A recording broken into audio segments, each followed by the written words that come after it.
Recording मैंने भी साथ में स्टार्ट कर दी है। अच्छा, ऐसा है कि थोड़ा सा पहले बात कर लेते हैं सब्जेक्ट से रिलेटेड। कॉर्पोरेट लॉ का जो सब्जेक्ट है उसमें हम क्या क्या चीज़ें देखेंगे, थोड़ा सा एक ब्रॉडर डिस्कशन कर लेते हैं पहले। उसके बाद फिर हम अपने कंटेंट पे आएंगे और जो हमारा जो आज का लेक्चर है वो स्टार्ट करेंगे। तो कॉर्पोरेट लॉ से पहले आप लोगों ने बिजनेस लॉ कुछ इस किस्म का कोई सब्जेक्ट बीकॉम में या पहले पढ़ा हो, कोई इस किस्म की अंडरस्टैंडिंग है आपकी पहले? No ma'am. अच्छा, तो इसमें फिर ये है कि अच्छा, मैं म्यूट करी हूँ, जिसने बोलना हो वो फिर अपने आप को अनम्यूट करे। अच्छा, तो अब ऐसा है कि ये इसमें फिर हम जो कॉर्पोरेट लॉ का जो सब्जेक्ट है इसमें जो मेन फोकस होता है आपका that is on the company. Because देखो, हम एज अ बिजनेस स्टूडेंट्स बात करें ना, तो बिजनेस स्टूडेंट्स का जो फोकस है that is on the company. और कंपनी से रिलेटेड जो इन्फॉर्मेशन है या जो भी कंपनी की फॉर्म्स हैं या जो भी मैम बिजनेस की फॉर्म्स है। बड़ा जी था। जी। अच्छा, हमारा जो फोकस होता है वो बिजनेस में मेनली वो होता है कंपनी से रिलेटेड या पार्टनरशिप या सो बेटर इस किस्म की जो बिजनेस रिलेटेड एक्टिविटीज हैं, तो बिजनेस के डोमेन में ज़्यादा फोकस होता है। तो कॉर्पोरेट लॉ, क्योंकि देखो लॉ तो एक बहुत बड़ी फील्ड है ना, लॉ की तो डिग्री भी है। जैसे आप LLB करते हैं, LLM करते हैं, तो हमने हर हर लीगल एस्पेक्ट पे फोकस नहीं करना। बिजनेस स्टडीज में जो आप कॉर्पोरेट लॉ पढ़े इसमें फोकस आपका कंपनीज हैं, और इसमें जो फोकस है आपका वो आपने सारा जो बिजनेस डोमेन है उसमें कैसे लीगल चीजें काम करती हैं, उसमें आपको किन किन चीजों का पता होना चाहिए। आप लॉयर्स नहीं हैं, आप बिजनेस मैनेजर्स हैं, और एज अ CEO या बिजनेस मैनेजर आपने किस तरह बिजनेस को चलाना होता है, आपको हर चीज़ का पता होना चाहिए। इसी तरह इसीलिए अगर आपकी डिग्री को देखा जाए ना, तो उसमें भी आपको हर तरह की चीज़ मिलेगी। आपको प्रोजेक्ट मैनेजमेंट नजर आएगी, आपको मार्केटिंग नजर आएगी, आपको फाइनेंस, बेशक आपको फाइनेंस के स्टूडेंट्स हैं लेकिन आपने मार्केटिंग का सब्जेक्ट भी पढ़ा होगा, मैनेजमेंट भी पढ़ी होगी, तो ये बिजनेस कम्युनिकेशन भी पढ़ा होगा। तो ये एक एक एक बकेट है जिसमें आपको हर तरह का फ्लेवर आपको नजर आएगा। तो इसलिए लीगल एस्पेक्ट से जो आपको पढ़ाया जाएगा या जो भी अभी आपको मैं चीज़ें बताऊंगी वो बिजनेस से रिलेटेड होंगी। इसका पर्पस ये नहीं है कि आपको लॉयर बनाना है, इसका पर्पस ये है कि आपको थोड़ा सा फेमिलियराइज करना है चीज़ों के साथ, कि जब आप बिजनेस फील्ड में जाएं या आप अपना बिजनेस स्टार्ट करें या आप लेटर एजेस में एंटरप्रेन्योर बने, तो आपको इन बेसिक बेसिक बातों का पता हो। ऐसा ना हो कि बिल्कुल ही नई चीज़ हो। अल्टीमेटली देखो, किसी से काम कराने के लिए आपको काम आना चाहिए ना, ताकि अगला बंदा आपको इस तरह से बेवकूफ ना बना सके। थोड़ी बहुत ओरिएंटेशन जो बेसिक लेवल पे अगर आपको एक चीज की, जैसे देखो अगर आपको अल्फाबेटिकली करेक्ट कर दिया जाए, आपको अल्फाबेट सिखा दिए जाए, तो थोड़ा बहुत आप उसका जोड़ तोड़ कर लेते हैं। तो ये आपको बेसिक ओरिएंटेशन देनी है कि लीगल स्टडीज में क्या होता है in terms of corporate law. अच्छा, मैं बता रही ये थी कि कॉर्पोरेट लॉ में जो फोकस है बेसिकली है कंपनी पे या पार्टनरशिप पे या इस प्रोप्राइटरशिप पे। लेकिन हम थोड़ा सा इसमें इसको बेसिक से स्टार्ट करेंगे ताकि हम सब एक पेज पे हों। हम बिजनेस लॉ के कुछ जो एक कॉन्ट्रैक्ट एक्ट है उससे स्टार्ट करेंगे, बिकॉज वो हर एडवांस लेवल पे जाने से पहले that is the basis of every contract. तो हम पहले कॉन्ट्रैक्ट एक्ट पढ़ेंगे, उसके थोड़े से जो इम्पोर्टेंट चैप्टर्स हैं उनको स्टडी करेंगे, उनको डिस्कस करेंगे। उसके बाद हम अपना जो मिड तक उसके बाद हम कंपनी लॉ पे जाएंगे, बिकॉज कंपनी लॉ में जाने से पहले हमारी जो बेसिक अंडरस्टैंडिंग है वो क्लियर होनी चाहिए, उसमें क्लैरिटी होनी चाहिए। ठीक है, तो एक तो ये बात है। अच्छा, अब कॉर्पोरेट लॉ में जैसे मैंने बताया कि हम पढ़ेंगे, सबसे पहले कॉन्ट्रैक्ट एक्ट को देखेंगे, उसके बाद हम कंपनीज ऑर्डिनेंस को देखेंगे। तो companies ordinance excuse me ma'am. जी जी।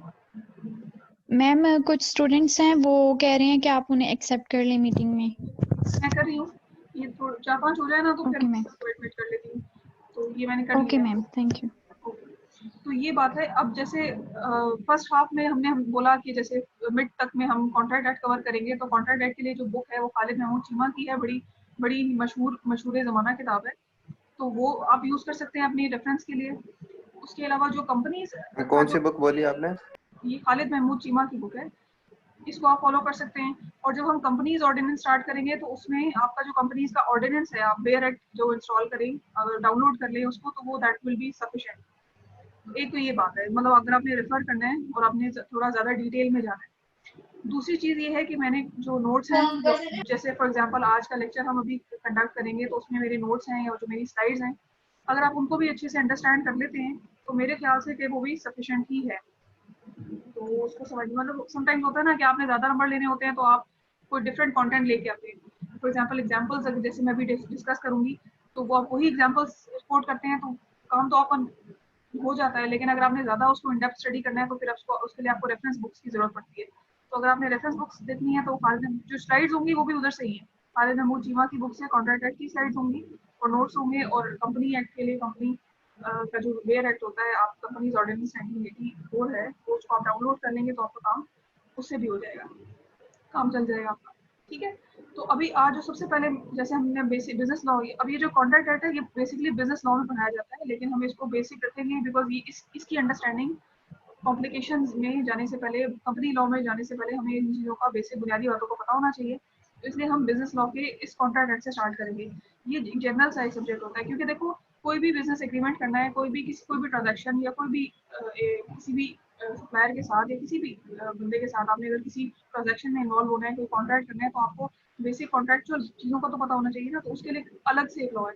यहाँ पे हर चीज़ के लिए, फॉर एग्जाम्पल पार्टनरशिप है, तो पार्टनरशिप के लिए अलग से एक स्टैट्यूट है, एक एक्ट है, फॉर एग्जाम्पल पार्टनरशिप एक्ट 1952।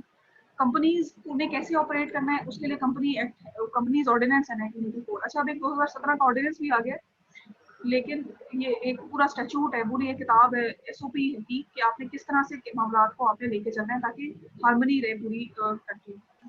फिर इसी तरह सोल प्रोप्राइटरशिप है, उसके लिए आपने जो उसके रूल्स एंड रेगुलेशंस हैं, दे आर डिफरेंट। इसी तरह कॉन्ट्रैक्ट एक्ट है 1872 का आप पढ़ेंगे, ये दैट इज डिफरेंट। तो ये हर चीज हर एरिया को कवर किया हुआ है, different different SOPs, different different laws बना के। तो उसमें से हम एक उठाएंगे, हम कॉन्ट्रैक्ट एक्ट को डिस्कस करेंगे, पहले उसकी सारी डूज एंड डोंट्स को डिस्कस करेंगे, फिर हम इसी तरह कंपनीज और पार्टनरशिप का जो बेसिक ओवरव्यू है वो हम लेंगे, क्योंकि हम एक पे ही अगर सारा सेमेस्टर गुजार देंगे, कॉन्ट्रैक्ट एक्ट ही पढ़ते रहे, तो फिर बाकी चीजें स्किप होंगी, और अगर सिर्फ कंपनी लॉ पे फोकस किया और बाकी चीजों को छोड़ दिया तो भी नुकसान है। तो इसलिए हर चीज में हम कोशिश करेंगे कि हमारे बेसिक ओरिएंटेशन हो और हमें इन चीज़ों की समझ हो कि ये होता क्या है और ये क्या स्टाइल चल रहा है। ठीक है, यहाँ तक कोई सवाल, कोई चीज़ डिस्कस करनी है, कोई बात पूछनी है तो बताएं। अब मैं आपसे एक डॉक्यूमेंट शेयर करती हूँ, इस डॉक्यूमेंट को फिर जो इसमें कॉन्सेप्ट्स हैं उनको वन बाय वन डिस्कस करते हैं। सॉरी, आवाज़ थोड़ी कट रही थी आपकी, कुछ कह रहे? बदर बदर आवाज़ कट रही है, सिग्नल्स का इशू है, आवाज़ बिल्कुल क्लियर नहीं आई आपकी।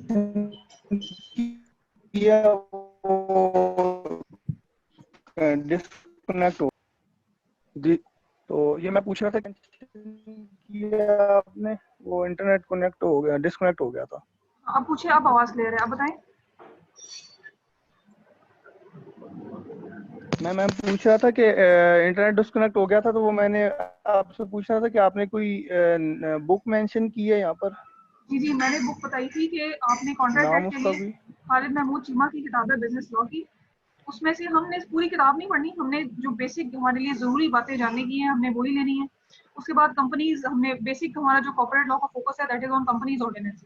फिर हमने कंपनी के जो इम्पोर्टेंट कॉन्सेप्ट्स हैं उनको डिस्कस करना है, और कुछ जो हम चीज़ें पढ़ेंगे पार्टनरशिप की और सोल प्रोप्राइटर की, जो इससे रिलेटेड कुछ चीज़ें हम वो डिस्कस करेंगे। तो जो मेन मेन चंक्स है ना, क्योंकि देखो इस एक जी मैम, ठीक है। कॉन्ट्रैक्ट एक्ट को पढ़ने के लिए आपको पूरा साल चाहिए होता है जब ये स्टूडेंट्स पढ़ते हैं, तो इसलिए हम हर चीज़ को कवर इस थोड़े से टाइम में नहीं कर सकेंगे। आपकी 17-18 जो भी जितनी भी क्लासेस हैं, ये 24 क्लासेस हैं मेरे ख्याल से, लेकिन हम कोशिश करेंगे कि आपको ओरिएंटेशन हो। मैं ये कोशिश करूंगी, मेरा ये भी इस सेमेस्टर में प्लान है कि जो फील्ड के एक्सपर्ट्स हैं ना, फॉर एग्जांपल जैसे लॉयर्स हैं, कॉर्पोरेट लॉयर्स हैं, तो मैं उनसे भी कोऑर्डिनेशन में हूँ, तो हम इसमें कुछ सेमिनार्स भी अरेंज करेंगे, और वेबिनार, सेमिनार तो नहीं कह सकते, वेबिनार अरेंज करेंगे, तो इंशाल्लाह इसको बहुत ही इफेक्टिव बनाने की कोर्स को कोशिश करेंगे और ज़्यादा से ज़्यादा फ़ायदा उठाएंगे, क्योंकि ये ऑनलाइन है तो आप एक्सेस कर सकते हैं। कोई भी जो बिजी पर्सोनल हो तो आप उसे कह सकते हैं कि सर आप ऑनलाइन आ जाएं और आप हमें एक वेबिनार, थोड़ी सी अंडरस्टैंडिंग ताकि आप क्वेश्चन आंसर कर लें और अपनी जो क्लेरिफिकेशन है वो उनसे डिस्कशन एक हो जाए। तो कोशिश होगी ये कि इसको अच्छा सा इफेक्टिव बनाया जाए। तो देखते हैं आगे कैसे चलता है। आई होप कि अच्छा एक्सपीरियंस है हमारे सब्जेक्ट के लिए। ठीक है, तो अभी मैं एक डॉक्यूमेंट शेयर कर रही हूँ, इसको आप देखें, वन बाय वन इसमें जो कॉन्सेप्ट्स हैं वो हम इसको डिस्कस करते हैं। ठीक है, जस्ट अ सेकेंड।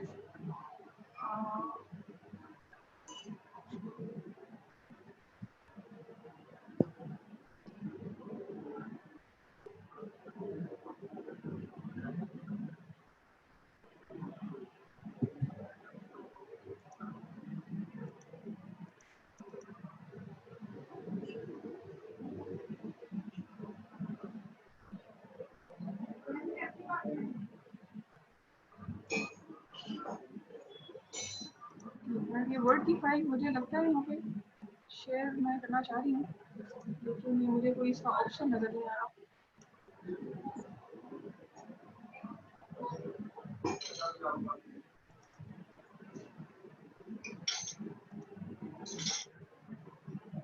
अच्छा,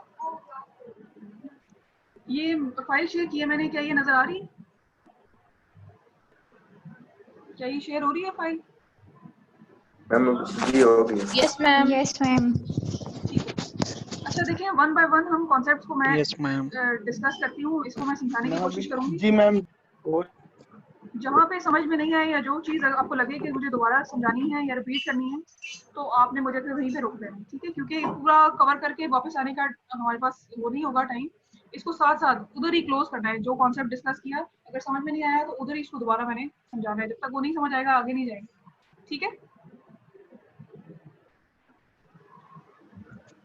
जी मैम। ठीक है, अच्छा देखिए सबसे पहले हमने बात की कि सबसे पहले जो मैंने आपको एक चीज बताई कि जो लॉ है इज अ ब्रॉड फील्ड, इसमें एक प्रॉपर डिग्री है 3 साल की, जिसमें हम जैसे फॉर एग्जांपल मैंने जब एलएलबी किया था तो एलएलबी में हम लोगों ने 3 साल लगाए थे और हर किस्म का लॉ उसमें हमने पढ़ा था।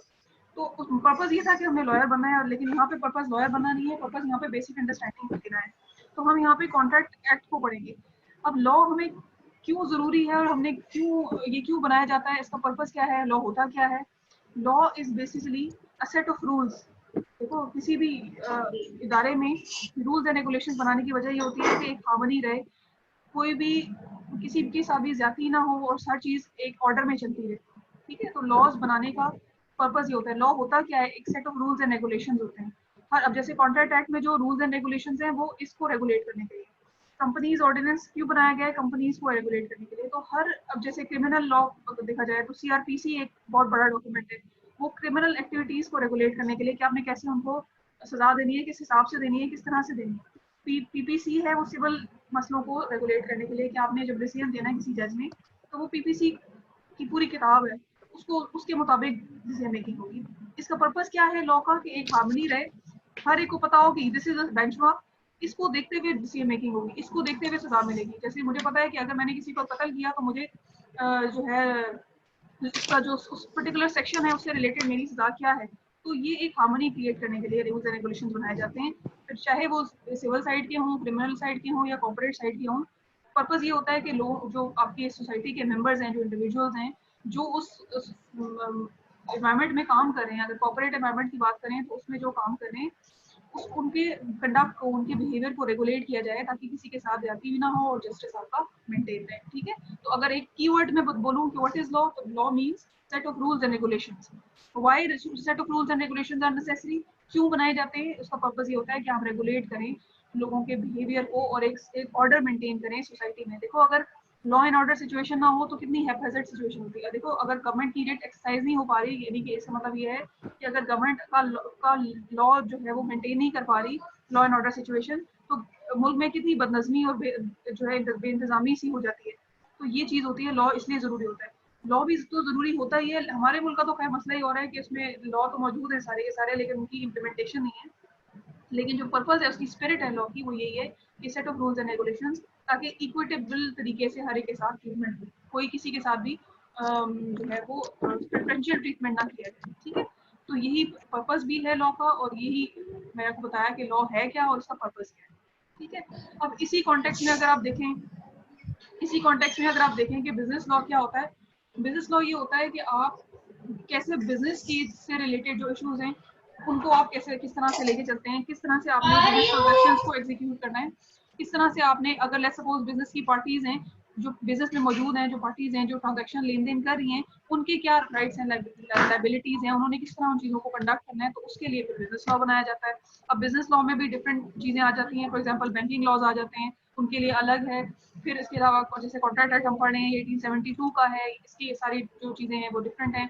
हर एस्पेक्ट को कवर किया है बिजनेस लॉ से बोलते हैं, ठीक है? कॉर्पोरेट लॉ इसलिए कह दिया कि corporate law is an advance, इससे वन स्टेप बियॉन्ड जाएं आप बिजनेस लॉ से। बिजनेस लॉ में बेसिक बातें, जैसे कॉन्ट्रैक्ट एक्ट कैसे फॉर्म करते हैं, सेल ऑफ गुड एक्ट क्या होता है। अगर इससे एक स्टेप आगे जाओ तो फिर कॉर्पोरेट लॉ हो जाता है, मतलब मोर टेक्निकलिटी, मजीद टेक्निकलिटी अगर इसमें आप ऐड कर दें कि कंपनी की फॉर्मेशन क्या है, कंपनी में डायरेक्टर की क्या रिस्पॉन्सिबिलिटीज है, कंपनी ने कैसे बिजनेस कंडक्ट करना है, बनानी कैसे है, खत्म कैसे करनी है, शेयर को ट्रांसफर कैसे करना है, शेयर इशू कैसे करने हैं, ये सारी बातें आपकी इसमें कंपनी लॉ में आ जाती हैं। तो ये सारी बातें, तो अभी तक हमने ये डिस्कस किया। ये माइक म्यूट कर दो ताकि मेरी आवाज सब क्लियर जाए। तो अभी तक हमने ये चीज डिस्कस की कि लॉ होता क्या है, उसका पर्पस क्या है, और बिजनेस लॉ क्या होता है। ठीक है, यानी कि हम अपना फोकस नैरो डाउन करते जा रहे हैं, हम जनरल से स्पेसिफिक की तरफ आते हैं। हमने देखा कि लॉ तो हर चीज के लिए रिक्वायर्ड है, हर चीज के लिए लॉ जरूरी है, रूल्स एंड रेगुलेशन बनना जरूरी है, ऑर्डर तो हर चीज में मेंटेन होना चाहिए। लेकिन हम पढ़ेंगे business law. Business law deal करता है हमारी बिजनेस एक्टिविटीज से रिलेटेड। अगर एक बंदा कंपनी फॉर्म करता है तो उसने भी कोई रूल्स एंड रेगुलेशन फॉलो करने हैं ना, ताकि हार्मनी रहे सोसाइटी में, हर कोई अपनी मर्जी से काम ना करता फिरे। जैसे देखो, अगर कोई रूल्स एंड रेगुलेशन नहीं होगा तो आप आसानी से मोनोपोली बना सकते हैं, लेकिन गवर्नमेंट आपकी मोनोपोली को तोड़ती है। मोनोपोली क्या होती है कि आप एक कंपनी है जो सारी कंपनीज पे को मतलब एक ही कंपनी होती है मोनोपोली में जो सबको दबा के रखती है और सबको प्रेशराइज करती है। इस किस्म के कार्टेल्स और जो होती है ना, क्या क्या कहेंगे इसको, मोनोपोलीज टाइप कंपनीज को खत्म करने के लिए मैम लॉज और रूल्स, हाँ डोमिनेंट फिगर जो होते हैं। डोमिनेंसी को खत्म करने के लिए जरूरी है कि रूल्स एंड रेगुलेशंस हो, ताकि हर किसी को उसके अकॉर्डिंगली ट्रीट किया जाए। ठीक है, तो ये अभी तक हमने कोई चीज पढ़ी कि लॉ क्या होता है, उसका पर्पस क्या है, और हम क्या कर रहे हैं। बिजनेस लॉ पढ़ रहे हैं और बिजनेस लॉ में क्या चीजें आती हैं, बिजनेस लॉ में और कॉर्पोरेट लॉ में क्या फर्क है। ये अभी तक सिर्फ बेसिक अंडरस्टैंडिंग है, हम एक मोमेंटम बिल्ड कर रहे हैं अपने मेन टॉपिक पे जाने से पहले। तो इसमें कोई प्रॉब्लम, कोई चीज समझ नहीं आई तो बताओ।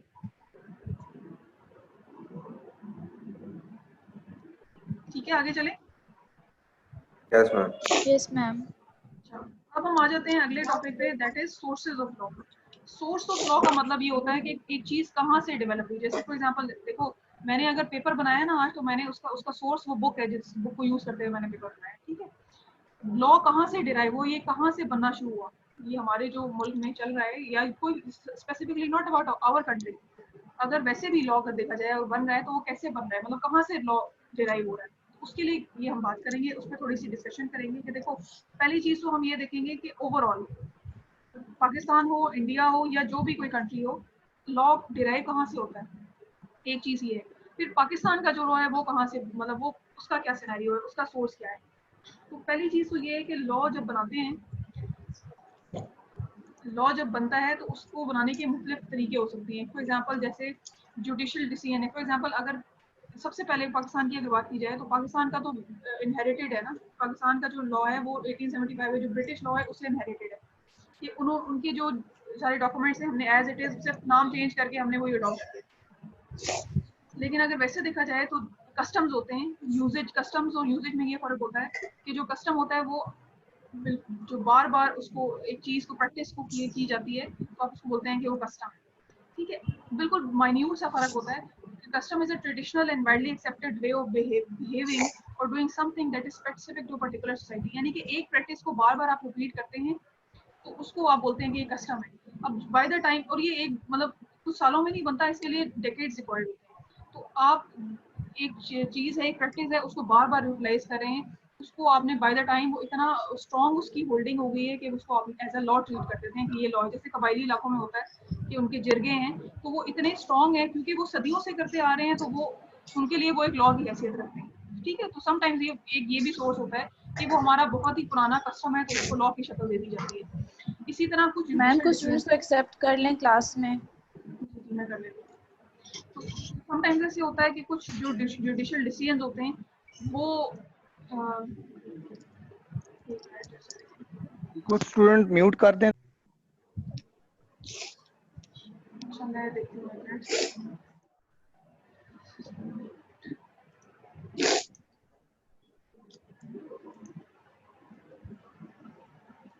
मेरे तो हिसाब से शिफ्टेड नहीं है। अच्छा,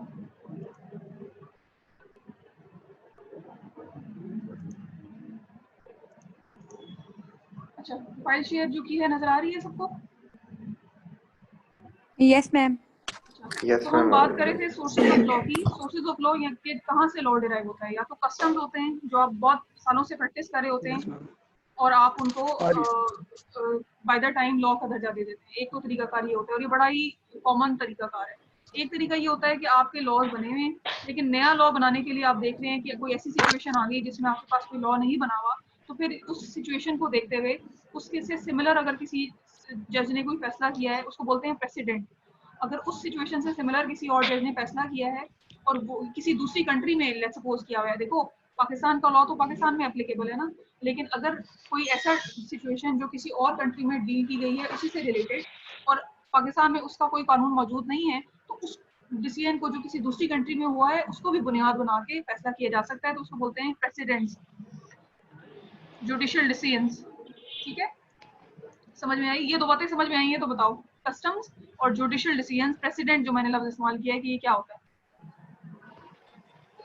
मैम समझ आ गई. अब जहां तक पाकिस्तानी लॉ की बात है, जुडिशियल डिसीजंस और एक्सक्यूज मी कस्टम्स मैम, जी जी बताएं। मैम जुडिशियल डिसीजन एक बार दोबारा एक्सप्लेन कर दें। देखो जुडिशियल डिसीजन वो डिसीजन होते हैं जो जजेस ने लिए हुए होते हैं। देखो अपेरेंटली तो यही समझ आता है ना, जुडिशियल डिसीजन जो वो डिसीजन जो जजेस ने लिए हैं डिफरेंट केसेस के अगेंस्ट। अब यहाँ पे जो मैं चीज बता रही हूँ कि हम पढ़ रहे हैं sources of law. Source of law का मतलब होता है कि लॉ कहाँ से डिराइव हुआ। अब पाकिस्तान में मैं बैठी हूँ, फॉर एग्जाम्पल मैं जज हूँ, मेरे सामने एक केस आया और वो केस मेरे जो स्टैट्यूट्स है, फॉर एग्जाम्पल कॉन्ट्रैक्ट एक्ट से रिलेटेड एक केस आ गया मेरे पास, और वो जो चीज आई है, जो इशू मेरे सामने आया है, उसका कोई रेमेडी मुझे कॉन्ट्रैक्ट एक्ट में नजर नहीं आई। तो मैं क्या करूंगी कि मैं दूसरे जो कंट्रीज के अगर कोई ऐसा प्रेसिडेंट, क्योंकि देखो आजकल तो जैसे गूगल है ना, तो लॉयर्स के पास भी इस तरह के डेटाबेसेस हैं, उसपे वो सर्च करते हैं अपने रेफरेंस को, अपने आर्गुमेंट को मजबूत करने के लिए। वो अपने डिफरेंट केसेस का रेफरेंस देते हैं, हवाला देते हैं ना, तो उनका मजबूत हो जाता है जो आर्ग्यूमेंट है। तो हमने जब सर्च की तो हमने देखा कि इस किस्म का जो केस था वो यूके में पेश आया हुआ है, ट्रेड का एक मौजूद है, तो उसको मैं बुनियाद बना के इस अपने केस का फैसला कर सकती हूँ। तो इसको बोलते हैं प्रेसिडेंट, यानी कि आपने एक पहले से हुए सॉल्व केस को, लेकिन वो आपकी टेरिटरी का नहीं था, उसको बुनियाद बना के आपने जुडिशियल डिसीजन को भी आप बाय द टाइम आप उसको लॉ की शक्ल दे देते हैं।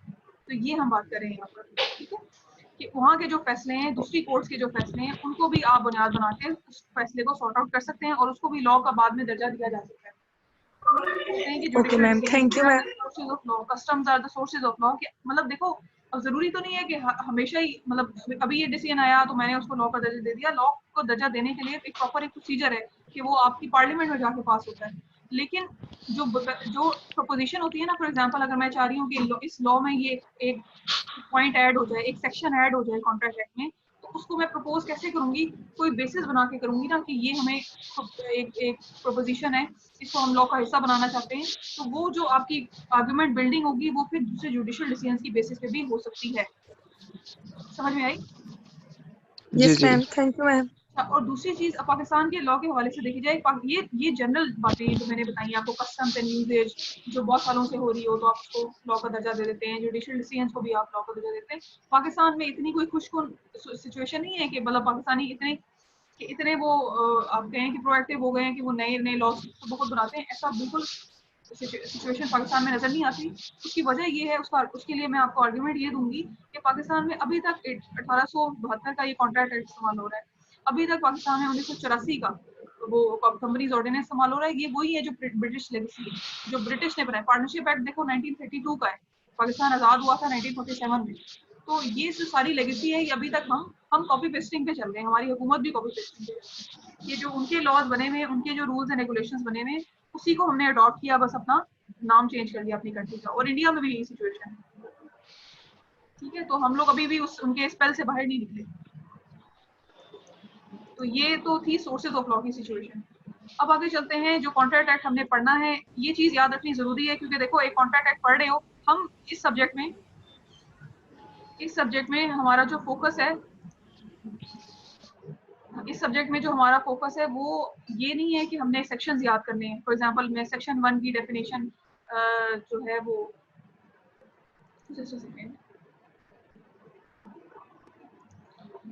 अच्छा, ऐसा नहीं है कि हमने इसमें सेक्शंस याद करने हैं कि सेक्शन 1 में की डेफिनेशन के मुताबिक ये वाला लॉ ये कहता है। ये लॉयर्स के लिए होता है। फॉर एग्जांपल मुझे याद है कि जब मैं पेपर्स देती थी लॉ के, तो हमें रट्टे मार मार के सेक्शंस के हमारी मत मारी जाती थी, लेकिन इस तरह में बिजनेस के स्टूडेंट्स के लिए ये चीज़ नहीं है। मतलब एज फार एज मेरा सब्जेक्ट जो कंसर्न है, मेरा फोकस आपको ये नहीं है कि आप सेक्शंस याद कर करें। मेरा जो फोकस है सब्जेक्ट में वो ये है कि आपको कॉन्सेप्ट की अंडरस्टैंडिंग बेहतर हो।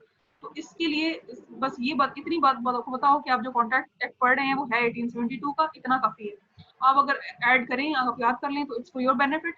अगर नहीं करेंगे तो उससे आपको कोई फर्क नहीं पड़ेगा, क्योंकि आपने जाके कोई केस नहीं लड़ना। ठीक है, यस मैम।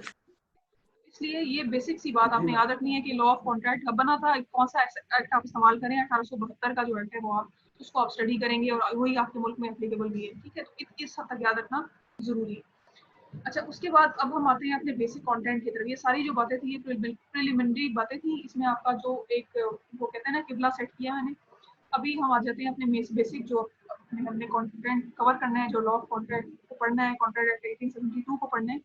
हम इसमें जो मफहूम है उसको समझने की कोशिश करेंगे। जो एक्ट की बातें हैं ना, जैसे होता है ना, एक होता है कुरान और उसकी तफसीर होती है, तो हमने ये बाय वर्ड बाय बुक नहीं चलना।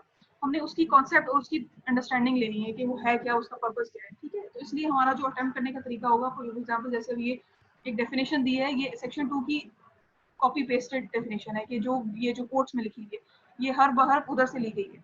तो हमने इसको ब्रेक करना है, इसको अंडरस्टैंड करना है, इसके हर एस्पेक्ट को देखना है कि ये क्या है, ये क्या कह रहा है, और इसकी डिस्कशन करनी है। हमने हमारा पर्पस यहाँ पर बैठकर डिस्कशन करना है, कॉन्सेप्ट से रिलेटेड और उसके हर एस्पेक्ट को समझना है। सिर्फ ये याद करना उस तरह से नहीं है वर्ड बाय वर्ड, और उसके सेक्शंस को याद करना नहीं है। ठीक है, एक तो ये चीज़। अब हम आ जाते हैं कॉन्ट्रैक्ट पे कि ये होता क्या है। देखो, इस चीज़ को ध्यान से समझना, क्योंकि ये बहुत ही फेमस क्वेश्चन है जो मैं आपको आगे चल के बताऊंगी कि इसमें कॉन्ट्रैक्ट एक्ट में कॉन्ट्रैक्ट एक्ट की डेफिनेशन ये कहती है कि एनी एग्रीमेंट और promise enforceable at law in the contract. कोई भी ऐसा प्रॉमिस या कोई भी ऐसा अग्रीमेंट जो कि आप कोर्ट में लेके जा सकें और उसमें मुकदमा कर सकें। ठीक है, कोई भी ऐसा एग्रीमेंट या कोई भी ऐसा प्रॉमिस जो आप कोर्ट में लेके जा सकें और उसको आप कोर्ट में जाके उसमें मुकदमा कर सकें, उसको कहते हैं कि वो कॉन्ट्रैक्ट है। ये आसान डेफिनेशन है इसकी, हमारी देसी जुबान में जो इसकी डेफिनेशन है कॉन्ट्रैक्ट की हुई है। अब इसको तोड़ें इस डेफिनेशन को अगर, तो देखें एग्रीमेंट क्या होता है, प्रॉमिस क्या होता है, इन्फोर्सिबिलिटी का क्या मतलब है। ये तीन चीजें अब हमने इसमें मजीद डिस्कस करनी है। हर चीज को हमने, क्योंकि देखो जो लीगल लैंग्वेज है, लीगल लैंग्वेज डिफरेंट होती है। जो हमारी आम इंग्लिश है वो डिफरेंट होती है, जो एकेडमिक इंग्लिश है वो डिफरेंट होती है। हम बोलते डिफरेंट है, लिखते डिफरेंट है, तो फर्क है। जो लीगल लैंग्वेज होती है उसमें कुछ लीगल टर्म्स होती हैं जो आपने यूज तो वही करनी है, लेकिन आपको उसकी अंडरस्टैंडिंग होनी चाहिए। एग्रीमेंट क्या होता